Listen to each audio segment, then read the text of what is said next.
નમસ્કાર વિદ્યાર્થી મિત્રો, ધોરણ 11 વિષય ભૂગોળ અને એમાં આપણે પ્રકરણ 4 ભૂકંપ અને જ્વાળામુખીની વાત કરીએ છીએ. અત્યાર સુધીના તમામ પોઈન્ટ તમને યોગ્ય રીતે સમજાણા છે એવી આશા રાખું છું. અને આજે છઠ્ઠા લેક્ચરમાં આપ સર્વે વિદ્યાર્થી મિત્રોને આવકારું છું.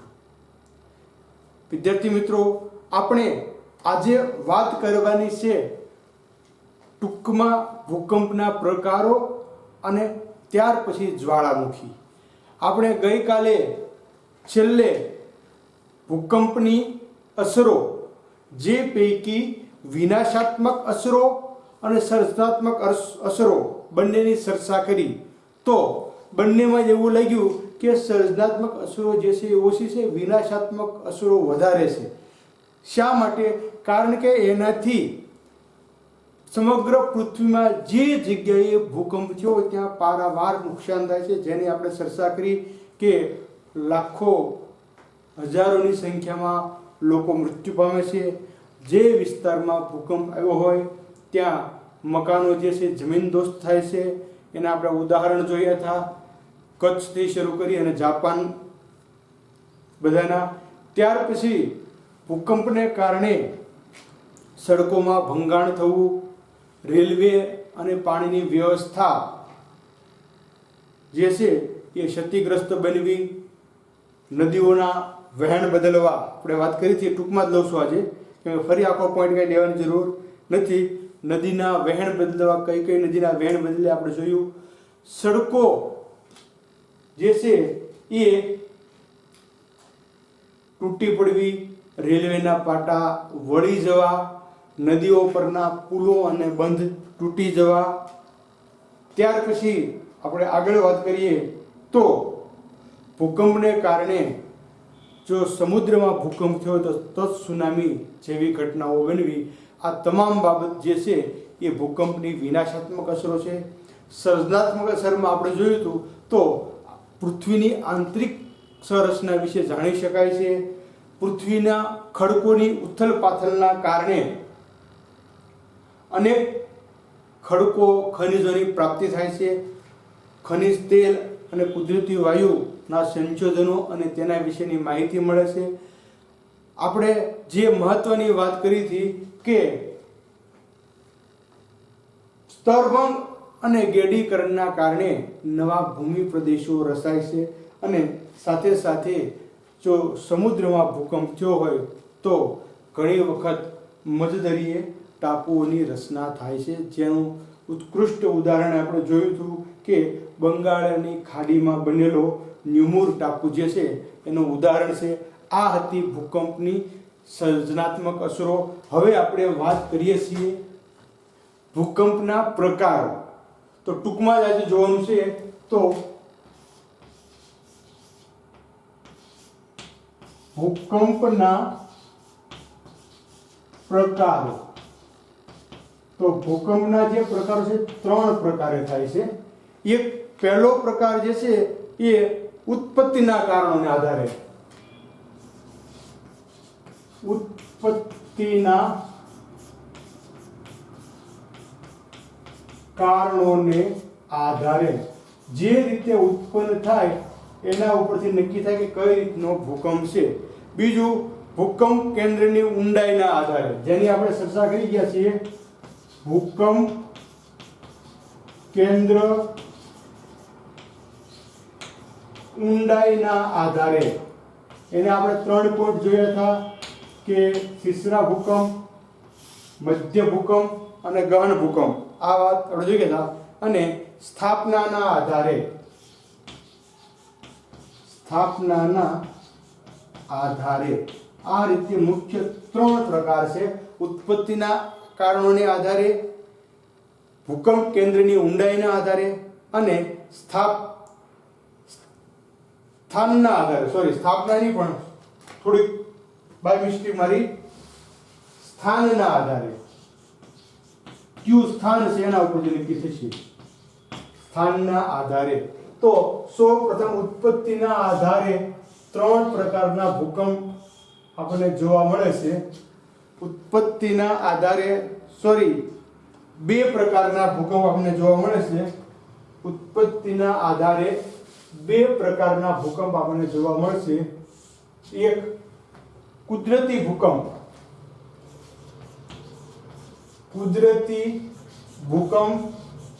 અને બીજું કૃત્રિમ ભૂકંપ. કેન્દ્રની ઊંડાઈના આધારે ત્રણ પ્રકાર જોવા મળશે. એક સિસરા ભૂકંપ, જેની આપણે અગાઉ ચર્ચા કરી ગયા હતા. ત્યાર પછી મધ્યવર્તી અથવા મધ્યવર્તી ભૂકંપ અને ગહન ભૂકંપ. આ એની કેન્દ્ર ઊંડાઈના આધારે નક્કી થાય છે. અને ત્રીજી સ્થાનને આધારે. તો એમાં પણ બે પ્રકાર છે. સ્થાનિક ભૂકંપ, જે જમીન ઉપર હોય એને સ્થાનિક ભૂકંપ કહેવાય. અને જો સમુદ્રમાં આવ્યો હોય તો સમુદ્રી ભૂકંપ.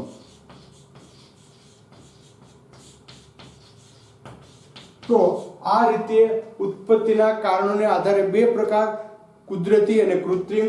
ભૂકંપના કેન્દ્રના આધારે ત્રણ પ્રકાર, સિસરા ભૂકંપ, મધ્યવર્તી ભૂકંપ અને ગહન ભૂકંપ. અને સ્થાનના આધારે બે પ્રકાર, સ્થાનિક ભૂકંપ અને સમુદ્રી ભૂકંપ. હવે કુદરતી ભૂકંપ જે છે એના ફરી પાછા આપણને ચાર પ્રકાર જોવા મળે કુદરતી ભૂકંપના. બાકી આ બધું પૂરું થઈ ગયું. કુદરતી ભૂકંપમાં તમે જુઓ તો જ્વાળામુખી ભૂકંપ, ભૂસંચલીય ભૂકંપ, જ્વાળામુખી ભૂકંપ, જ્યારે જ્વાળામુખીનું પ્રસ્ફોટન થાય અને આજુબાજુમાં જે ધ્રુજારી અનુભવાય એને જ્વાળામુખી ભૂકંપ કહેવાય છે. ત્યાર પછી ભૂસંચનીય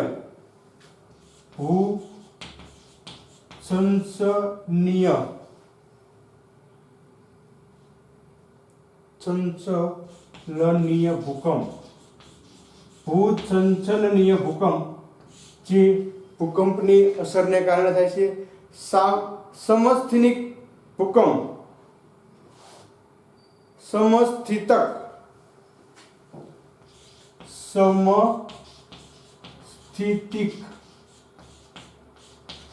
ભૂકંપ, સમસ્થિતિક ભૂકંપ અને મહાસાગર તળ ભૂકંપ. ચોથો પ્રકાર છે મહાસાગર તળ ભૂકંપ. તો આ રીતે વિદ્યાર્થી મિત્રો ભૂકંપના પ્રકારો આપણે જોઈ શકીએ છીએ. ફરી વખત રિપીટ કરીએ તો ઉત્પત્તિના કારણોને આધારે કુદરતી અને કૃત્રિમ ભૂકંપ. કુદરતીમાં જ્વાળામુખી ભૂકંપ, ભૂસંચલનીય ભૂકંપ, સમસ્થિતિક ભૂકંપ અને મહાસાગર તળ ભૂકંપ. આ કુદરતી ભૂકંપના પ્રકાર છે. ભૂકંપની કેન્દ્ર ઊંડાઈના આધારે ભૂકંપ કેન્દ્ર ઊંડાઈના આધારે આપણે જોઈએ તો ત્રણ ભૂકંપ છે. સિસરા ભૂકંપ, મધ્યવર્તી ભૂકંપ અને ગહન ભૂકંપ.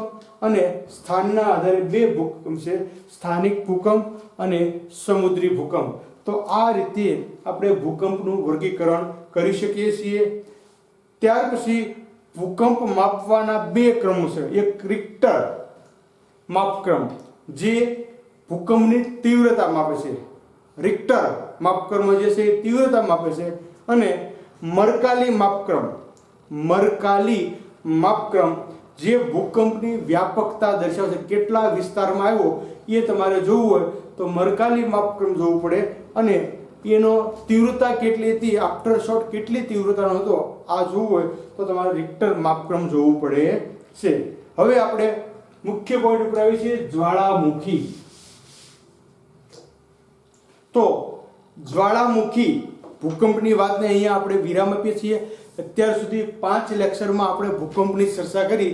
હવે આપણે જ્વાળામુખી સમજવા માટે પ્રયત્ન કરીએ.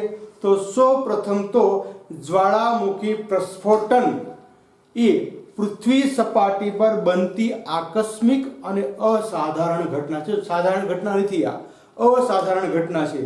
અશબ્દ લાગવો ખરેખર આમ જોવા જઈએ તો યોગ્ય જ નથી હોતો, કેમ કે જ્યારે જ્યારે અશબ્દ લાગે એટલે આખું એ નેગેટિવિટી આવે છે. યશ તો સારું છે, અપયશ અ લાગ્યો, બરોબર, યોગ્ય અને અયોગ્ય. એવી રીતે અહીંયા અસાધારણ, સાધારણ ઘટના સારી, પણ અસાધારણ કોઈ પણ માણસનું અસાધારણ વ્યક્તિત્વ સારું, પણ બનાવ જે અસાધારણ હોય એની સારો. એટલે અહીંયા આપણે બનાવની વાત છે તો પૃથ્વી જ્વાળામુખી પ્રસ્ફોટન, જ્વાળામુખીનો વિસ્ફોટ થવો એ પૃથ્વીની સપાટી પરની બનતી આકસ્મિક અને અસાધારણ ઘટના છે. આકસ્મિક એનું ક્યારે કોઈ હવામાન ખાતાવાળા આગાહી કરતા નથી કે ભૂ જમીનની જે વ્યવસ્થા સંભાળે છે આ લોકો પણ આગાહી કરી શકતા નથી. એટલે આકસ્મિક અને અસાધારણ ઘટના છે તે પૃથ્વીના મર્યાદિત પ્રદેશોમાં ફેરફાર લાવવાનું પ્રાકૃતિક પરિબળ છે. પૃથ્વીના મર્યાદિત વિશાળ પૃથ્વીમાં જ્વાળામુખીથી જેમ ભૂકંપની અસર વ્યાપકતા વધારે હોય એમ જ્વાળામુખીની વ્યાપકતા વધારે હોતી નથી. જ્યાં પ્રસ્ફોટ થયું આ વિસ્તાર પૂરતું જ હોય છે. એટલે પૃથ્વીની સપાટી ઉપર મર્યાદિત પ્રદેશોમાં ફેરફાર કરનારું મહત્વનું પ્રાકૃતિક પરિબળ છે. અને જ્વાળામુખીને કારણે મોટા પાયે અને લાંબા ગાળાની અસરો પેદા થાય છે. જ્વાળામુખીને કારણે મોટા પાયે જે વિસ્તારમાં હોય ત્યાં અને લાંબા ગાળાની અસરો પેદા થાય છે.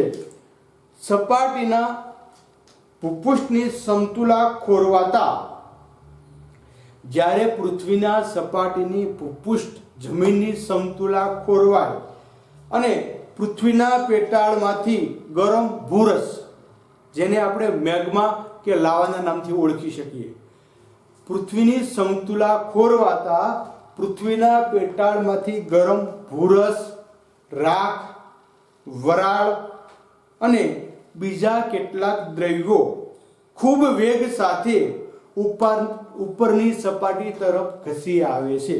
જો જ્વાળામુખી શું થવું, તો જ્વાળામુખી થાય એટલે પૃથ્વીની ભૂપૃષ્ઠની સમતુલા ખોરવાતા પૃથ્વીના પેટાળમાં જે આપણે આંતરિક અભ્યાસક્રમમાં કીધું કે ભાઈ અંદર અર્ધપ્રવાહી ગરમ ધગધગતો પૃથ્વી છે એમ કીધું હતું આપણે, તો અંદરની જે ગરમ ભૂરસ એટલે કે લાવા અથવા મેગ્મા, વરાળ, રાખ અને બીજા દ્રવ્યો તીવ્ર વેગથી, ખૂબ વેગથી પૃથ્વીની સપાટી તરફ ખસી આવે છે અને પૃથ્વીની સપાટીના નબળા ખડક સ્તરોમાં ફાટ કે બાકોરું પાડી, જે વિસ્તારમાં નબળા ઉપરના સ્તરો નબળા છે આ વિસ્તારમાં ફાટ પડે કે બાકોરું પાડી અને બહારની સપાટી પર ફેંકાવા લાગે છે. જે ગરમ આવ્યો એ બહારની તરફ આપણી હાવ રફ ભાષામાં કહેવું તો બહાર જેમ ફુવારો થતો હોય એમ લાવાનો ફુવારો થાય છે અને આ લાવા બહાર ફેંકાવાની પ્રક્રિયાને જ્વાળામુખી પ્રસ્ફોટન કહેવામાં આવે છે. જ્વાળામુખી વિસ્ફોટ કહેવામાં આવે છે અથવા જ્વાળામુખી ક્રિયા કહેવામાં આવે છે. હવે તમારા મગજમાં આખો પોઈન્ટ સમજાઈ ગયો છે કે કઈ રીતે શું બને છે અને જ્વાળામુખી કઈ રીતે ઉત્પન્ન થાય છે અને કઈ રીતે વિસ્ફોટ થાય છે. એ આખી વાત આપણે સમજ્યા. હવે એ વાતને આપણે પોઈન્ટ સ્વરૂપે જોઈ લઈએ.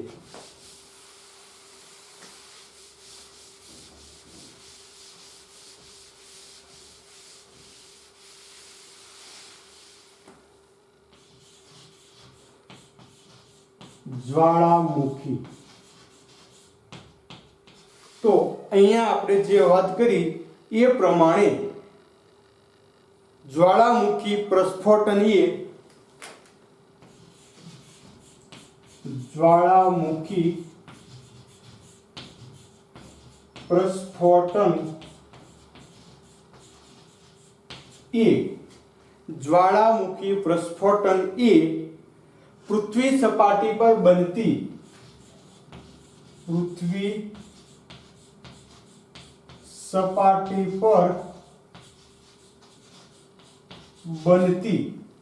જ્વાળામુખી પ્રસ્ફોટન એ પૃથ્વી સપાટી પર બનતી આકસ્મિક આકસ્મિક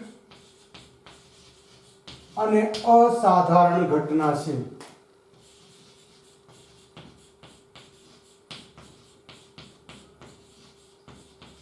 આકસ્મિક અને અસાધારણ ઘટના છે. બીજી બાબત આપણે જોઈએ તો પૃથ્વીના મર્યાદિત પ્રદેશોમાં પૃથ્વીના મર્યાદિત પ્રદેશોમાં પૃથ્વીના મર્યાદિત પ્રદેશોમાં ફેરફાર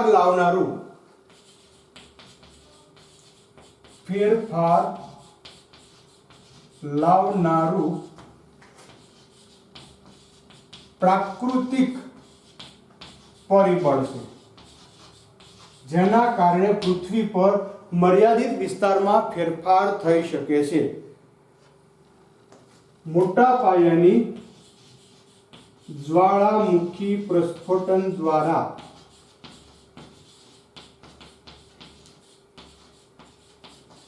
મોટા પાયાની લાંબા ગાળાની અસરો થાય છે. જ્વાળામુખી પ્રસ્ફોટન દ્વારા પૃથ્વીની સપાટી પર મોટા પાયાની અને લાંબા ગાળાની અસરો આપણને જોવા મળે છે. ત્યાર પછી આપણે જોઈએ તો હવે મહત્વની બાબત એની વ્યાખ્યા કહી શકીએ અથવા જ્વાળામુખી એટલે શું એ આખી પોઈન્ટ આપણે એક સાથે જોઈ લઈએ છીએ કે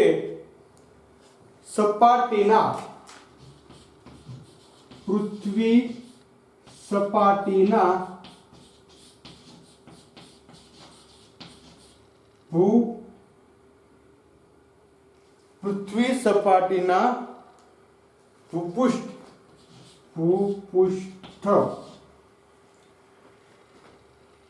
સપાટીના ભૂપૃષ્ઠની સમતુલા ખોરવાતા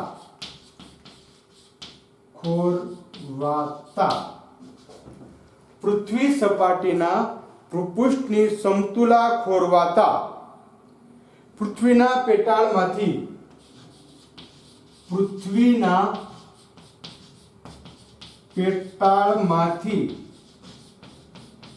ગરમ ભૂરસ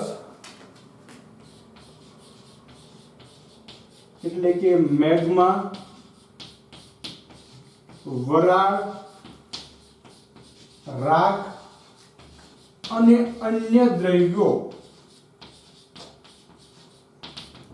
પૃથ્વીના ભૂપૃષ્ઠની સમતુલા ખોરવાતા પૃથ્વીના પેટાળમાંથી ગરમ ભૂરસ એટલે કે મેગ્મા, વરાળ, રાખ અને બીજા દ્રવ્યો ખૂબ વેગ સાથે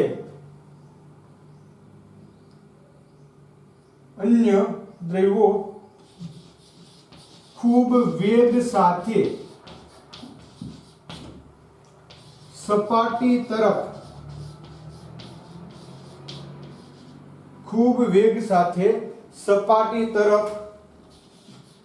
ઘસી આવે છે અથવા આવે છે ભલે તો પણ ચાલે. આ જે પૃથ્વીની ભૂગર્ભમાં રહેલા દ્રવ્યો જે છે એ સપાટી તરફ ઘસી આવે છે અને સપાટીના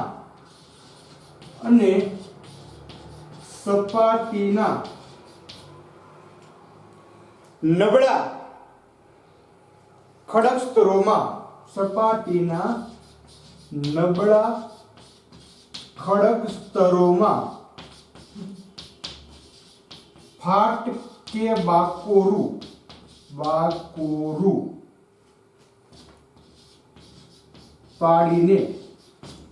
ફાટકે બાકોરું પાડીને બહારની સપાટી તરફ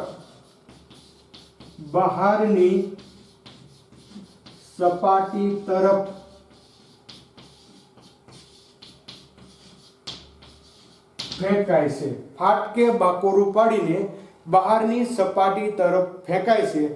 આ ક્રિયાને જ્વાળામુખી ક્રિયા કહે છે. જ્વાળામુખી એટલે બીજું કાંઈ નહીં પણ પૃથ્વીના પેટાળમાં રહેલી ગરમી, ટૂંકમાં મેઘમાં વાયુ, વરાળ, રાખ અને અન્ય વાયુદ્રવ્યો પૃથ્વીની સપાટી ઉપર ભૂપૃષ્ઠની જે નબળો ખડક સ્તરો છે એને ફાટ પાડીને કે બાકોરૂપ પાડીને બહાર ફેંકાય છે અને આ ક્રિયાને આપણે જ્વાળામુખી ક્રિયા કહીએ છીએ, જ્વાળામુખી પ્રસ્ફોટન કહી શકીએ છીએ. તો પ્રથમ સંદર્ભમાં આપણે સમજ્યા કે જ્વાળામુખી પ્રસ્ફોટન એ પૃથ્વી સપાટી પર બનતી આકસ્મિક અને અસાધારણ ઘટના છે. બીજી બાબત કે પૃથ્વી સપાટીના મર્યાદિત વિસ્તારમાં ફેરફાર લાવનારું કુદરતી પરિબળ છે. જ્વાળામુખી પ્રસ્ફોટન દ્વારા પૃથ્વીની સપાટી પર મોટા પાયાની લાંબા ગાળાની અસરો જોવા મળે છે અને ભૂપૃષ્ઠની સમતુલા ખોરવાતા પૃથ્વીના પેટાળમાંથી ગરમ ભૂરસ, વરાળ, રાખ અને અન્ય વાયુદ્રવ્યો પૃથ્વીની સપાટી તરફ ઘસી આવે છે અને સપાટીના નબળા ખડક સ્તરોમાં ફાટ કે બાકોરું પાડી અને સપાટી બહારની સપાટી પર ફેંકાવા લાગે છે. આ જ્વાળામુખી ક્રિયા કહેવાય છે અથવા આને જ્વાળામુખી પ્રસ્ફોટન કહી શકે છે. હવે જ્વાળામુખી પ્રસ્ફોટનમાં શું શું થાય છે એ આપણે જોઈએ તો પૃથ્વીના પેટાળમાંથી જે માર્ગ જ્વાળામુખી દ્રવ્યો પૃથ્વીના પેટાળમાંથી જ્વાળામુખી દ્રવ્યો જે આપણે જોયેલા છે અહીંયા કે જ્વાળામુખી દ્રવ્યોમાં મેગ્મા, રાખ, વરાળ અને અન્ય વાયુ વગેરે બહારની સપાટીએ આવે છે તેને જ્વાળામુખી નળી વોલ્કન પાઇપ્સ કહે છે. જ્યાંથી પૃથ્વીના અંદરના ભાગમાંથી જે ઉપર આવે છે ત્યાં સુધીનો જે માર્ગ બન્યો, કેમ કે એ બધી જગ્યાએ નહીં આવે, અમુક સીમિત જગ્યામાં જ બહાર આવતા હશે. એટલે જ્યાં બાકોરું પીડ્યું હોય એ ઊભો પાઇપ આપણી ભાષામાં કહેવું હોય તો બન્યો હોય. એટલે પૃથ્વીના પેટાળમાંથી લાવા, વરાળ, રાખ અને અન્ય વાયુઓ જે માર્ગે બહાર આવી અને સપાટી ઉપર આવે છે તેને જ્વાળામુખી નળી કહે છે. જ્વાળામુખી એટલે વોલ્કન્સ પાઇપ કહે છે. જ્યાંથી જે માર્ગેથી જ્વાળામુખીના દ્રવ્યો બહાર આવે છે તેને જ્વાળામુખી નળી તરીકે ઓળખવામાં આવે છે. બીજી બાબત કે જમીન સપાટી પર અસ્તિત્વમાં આવેલું ગરણી આકારનું બાકોરું કે જ્યાંથી જ્વાળામુખી દ્વારા પેટાળના દ્રવ્યો બહાર ફેંકાય છે તેને જ્વાળામુખ કહે છે. જો એના બધા ભાગ છે કે જે ભાગેથી પૃથ્વીના પેટાળમાંથી આ બધા દ્રવ્યો જે છે બહાર આવે છે અને જ્યાંથી એ બહાર ફેંકાય છે તેને જ્વાળામુખ કહે છે. જ્વાળામુખીની આ પ્રસ્ફોટન ક્રિયાનું વારંવાર પુનરાવર્તન થવાથી જ્વાળામુખ જ્યારે ખૂબ પહોળું બની જાય છે ત્યારે તેને જ્વાળાકુંડ તરીકે ઓળખવામાં આવે છે. કેમ કે અમુક વિસ્તારોમાં જ્વાળામુખી છે સક્રિય જ્વાળામુખી વારા ઘડીએ એનો વિસ્ફોટ થયા કરે, એટલે જેનું જે આ જ્વાળામુખ છે એ પહોળું બની જાય જેને આપણે જ્વાળાકુંડ તરીકે ઓળખીએ છીએ. જ્વાળામુખીની આસપાસ લાવા, ખડક પદાર્થો, રાખ વગેરે દ્રવ્યો દ્વારા જે શંકુ આકારના પર્વતની રચના થાય છે તેને જ્વાળામુખી પર્વત કહે છે. જે વિસ્તારમાં જ્વાળામુખી વિસ્ફોટ થયો હોય આ વિસ્તારમાં જે જ્વાળામુખ છે એની આજુબાજુ જે દ્રવ્યો ફેંકાણા એના સ્થિર થવાના પછી અને આ લાવા, ખડક દ્રવ્યો અને રાખ જે શંકુ આકારના પર્વતની રચના કરે છે તેને જ્વાળામુખી પર્વત તરીકે ઓળખવામાં આવે છે. અને જ્વાળામુખ નળી ઉપર કટોરા જેવી જે આકૃતિ રચાય છે ઉપર જ્વાળામુખ નળી ઉપર કટોરા જેવી જે આપણી ગરણી જેવી જે આકૃતિ રચાય છે તેને ક્રેટર કહે છે. એટલે આ રીતે જ્વાળામુખીના વિવિધ અંગો કઈ તો અંગો અને કઈ રીતે આખી પ્રક્રિયા થાય છે આપણને ખ્યાલ છે કે પૃથ્વીના ગરમીને કારણે એ વાયુ ગરમી જે છે એ કોઈ પણ એક ઉપરની સપાટી તરફ ઘસી આવે છે. આ જે માર્ગ છે એને જ્વાળામુખી નળી તરીકે ઓળખવામાં આવે છે. જે માર્ગે આ જ્વાળામુખીના દ્રવ્યો સપાટી ઉપર ફેંકાય છે તેને જ્વાળામુખ તરીકે ઓળખવામાં આવે છે. અને વારંવારના પ્રસ્ફોટનના કારણે જ્યારે મુખ છે ખૂબ પહોળું થઈ ગયું છે તેને જ્વાળાકુંડ તરીકે ઓળખવામાં આવે છે. અને આ ગરમ લાવા રાખને કારણે જે જ્વાળામુખ પાસે શંકુ આકારના પર્વતોની રચના થાય છે તેને જ્વાળામુખી પર્વત તરીકે ઓળખવામાં આવે છે. આ રીતે એના તમામ પાસા આપણે જોયા. અને જ્વાળામુખ નળી ઉપર કટોરા જેવી આકૃતિ રચાય છે તેને આપણે કેટર તરીકે ઓળખીએ છીએ. તો હવે આપણે જ્વાળામુખીની આકૃતિ દ્વારા સમજી લઈએ કે કયો એનું કઈ રીતનું અંગ બને છે એમ.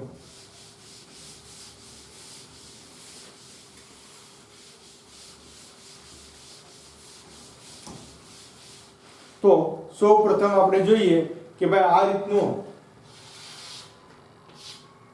વિસ્તાર જે છે એ આપણને જોવા મળે છે.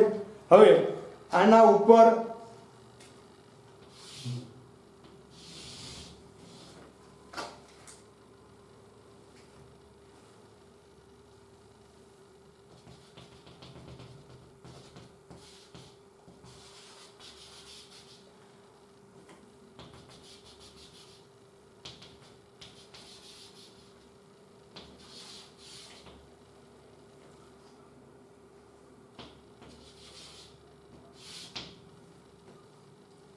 તો આ રીતે આપણે અહીંયા ખાલી રફ આકૃતિ જોવા માટે પ્રયત્ન કરીએ છીએ. તો આ રીતની આખો પર્વતની જે રચના થઈ છે અથવા જ્વાળામુખી અહીંયા જોઈએ તો આને આપણે જ્વાળામુખ તરીકે ઓળખીએ છીએ. જ્વાળામુખ કે જ્યાંથી પૃથ્વીના પેટાળમાંથી, આ પેટાળ છે પૃથ્વીનું, અહીંથી ગરમ લાવા અહીંથી આ રીતે બહાર બધું આવે છે. એટલે અહીંયા જ્વાળામુખ છે, આ જે નળી છે એને જ્વાળામુખ નળી,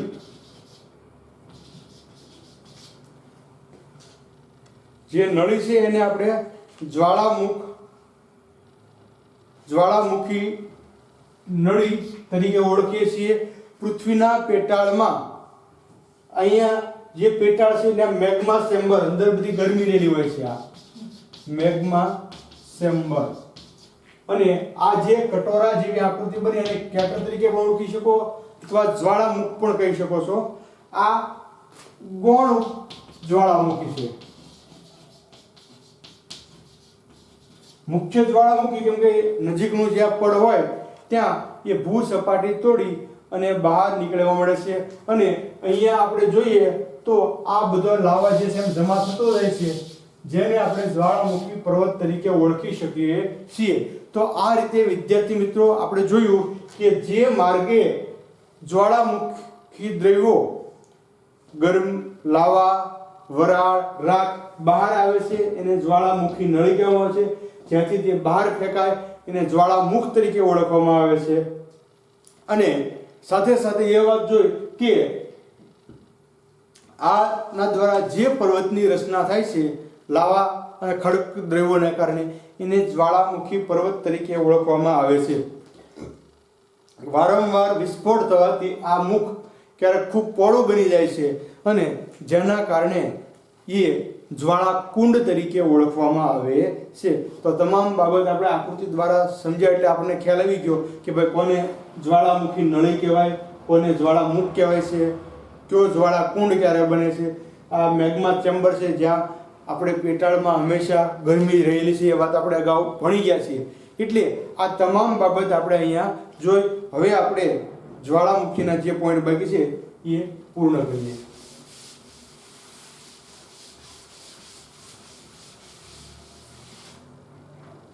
જ્વાળામુખી પ્રસ્ફોટન એટલે શું, આ વાત આપણે જોયા પછી પૃથ્વીના પેટાળમાંથી જે માર્ગે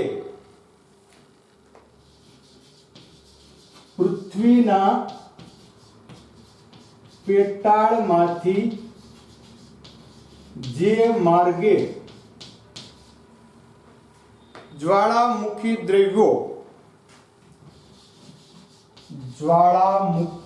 દ્રવ્યો એટલે કે મેગ્મા, વરાળ, રાખ અને વાયુઓ જે માર્ગે જ્વાળામુખી દ્રવ્યો એટલે કે મેગ્મા, વરાળ, રાખ અને વાયુઓ વગેરે બહારની સપાટીએ આવે છે, વગેરે બહારની સપાટીએ આવે છે, જે માર્ગે આ વાયુઓ બહારની સપાટીએ આવે છે તેને જ્વાળામુખી નળી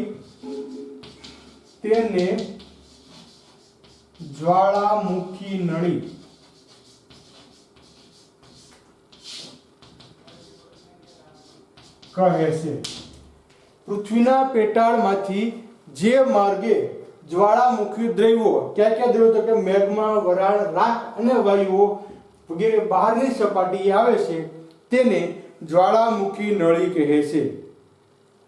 જમીન સપાટી પર અસ્તિત્વમાં આવેલું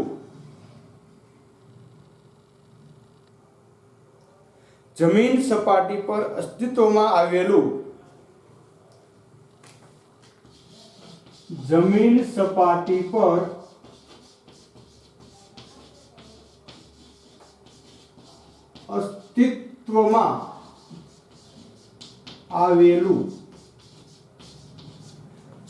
સપાટી પર અસ્તિત્વમાં આવેલું ગરણી આકારનું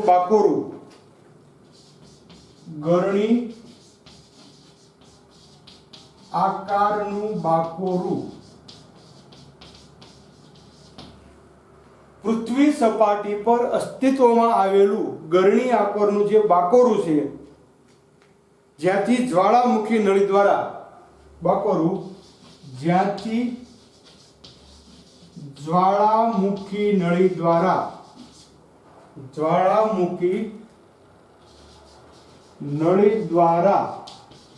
દ્રવ્યો બહાર ફેંકાય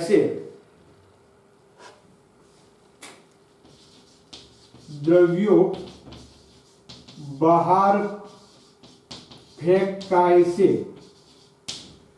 જમીન સપાટી પર અસ્તિત્વમાં આવેલું ગરણી આકારનું બાકોરું કે જ્યાંથી જ્વાળામુખી દ્રવ્યો બહાર ફેંકાય છે તેને જ્વાળામુખ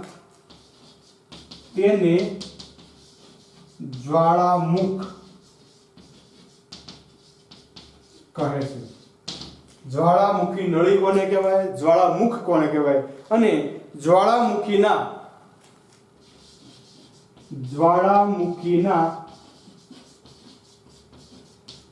વારંવાર પ્રસ્ફોટનના કારણે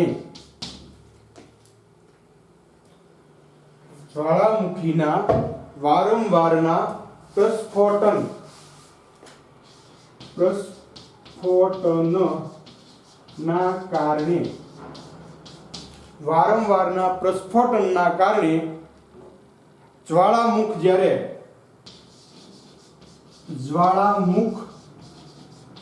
જ્યારે પહોળું બની જાય, ખૂબ પહોળું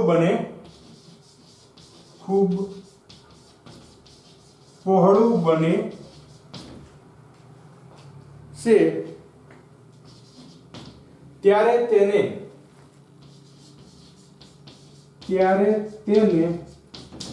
જ્વાળાકુંડ તરીકે ઓળખવામાં આવે છે.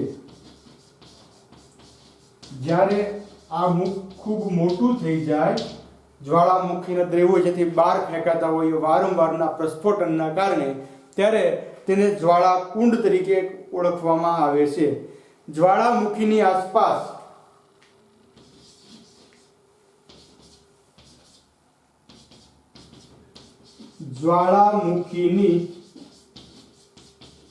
આસપાસ લાવા, ખડક દ્રવ્યો, રાખ વગેરેના કારણે જે પર્વતીય રચના થાય છે તેને જ્વાળામુખી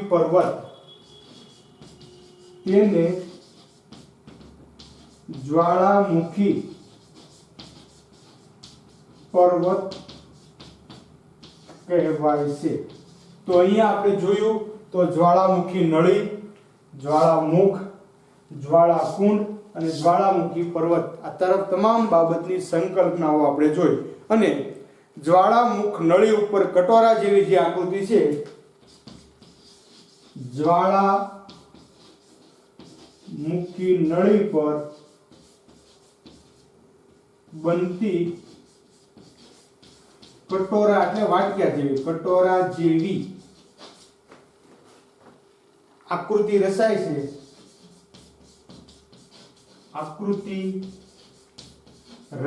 છે, તેને આપણે ક્રેટર તરીકે ઓળખીએ છીએ। ક્રેટર તરીકે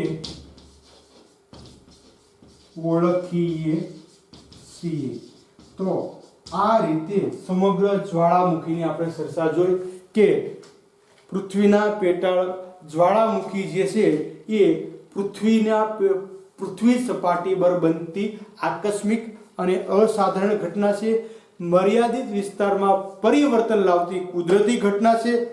જ્વાળામુખી પ્રસ્ફોટનના કારણે મોટા પાયા પર લાંબા ગાળાની અસરો આપણને જોવા મળે છે અને પૃથ્વીની સપાટીની ભૂપૃષ્ઠની સમતુલા ખોરવાતા પૃથ્વીના પેટાળમાંથી ગરમ ભૂરસ, વરાળ, રાખ અને અન્ય વાયુઓ ખૂબ ઝડપથી પૃથ્વીની સપાટી ઉપર ઘસી આવે છે અને સપાટીના નબળા ખડક સ્તરોમાં ફાટ કે બાકોરું પાડી અને બહારની સપાટી પર ફેંકાવા લાગે છે।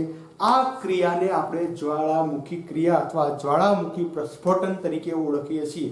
હવે એમાં શું થાય છે એ બાબત આપણે જોઈ તો જ્વાળામુખી પૃથ્વીના પેટાળમાંથી જે માર્ગે જ્વાળામુખી દ્રવ્યો પૃથ્વીના પેટાળમાંથી જે માર્ગે જ્વાળામુખી દ્રવ્યો જેવા કે મેગ્મા, રાખ, વરાળ અને અન્ય વાયુઓ બહારની સપાટી ઉપર આવે છે તેને જ્વાળામુખી નળી કહેવામાં આવે છે।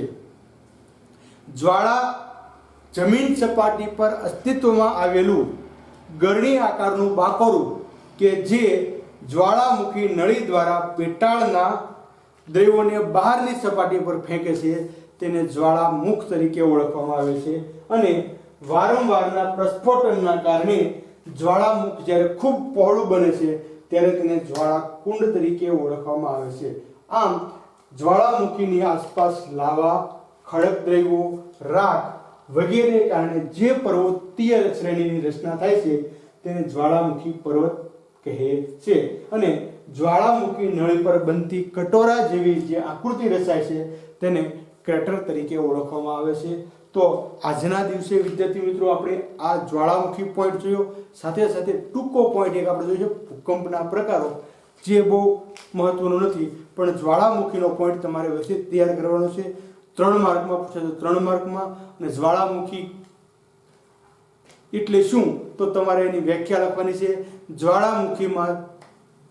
જ્વાળામુખ દ્રવ્યોમાં કોનો સમાવેશ થાય છે એ આપણે જોયું, અને કોઈ પણ ટૂંકા પ્રશ્નમાં જ્વાળામુખ એટલે શું, જ્વાળાકુંડ એટલે શું અને જ્વાળામુખી પર્વત એટલે શું, આવી ટૂંકા શ્રેણીનો પ્રશ્ન આવે તો એ આપણે ઓળખી શકતા હોવા જોઈએ। હવે પછી આપણે જ્વાળામુખી પ્રસ્ફોટન થવાના કારણો, જ્વાળામુખીની સમજૂતી મળી ગઈ। હવે શાના કારણે પ્રસ્ફોટન થાય છે એ બાબતની ચર્ચા આપણે નેક્સ્ટ વિડીયોમાં કરીશું। ખૂબ ખૂબ ધન્યવાદ।